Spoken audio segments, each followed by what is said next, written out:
How to share a story on Instagram from someone else's story.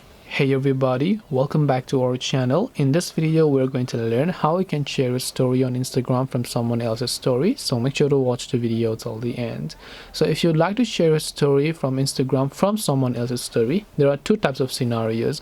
One is if you are mentioned in the story, the other is if you are not mentioned in the story. So basically, if you are mentioned in that story, what you have to do is you'll find a DMs notification where you'll also directly find the toggle called add this to your story if you are mentioned. But if you're not mentioned and then you'd like to share someone else's story, simply go ahead and then open up that particular person's story over here and just take a screenshot. Once you take a screenshot of that story, or a screen recording if it is a video, just go to the plus icon here and then just choose the same screenshot or whatever you took. Now if you want, you can choose to tag that person in return so that it can notify the other person that you reshared their story. So hope this video helped you as to how you can share a story on Instagram from someone else's story.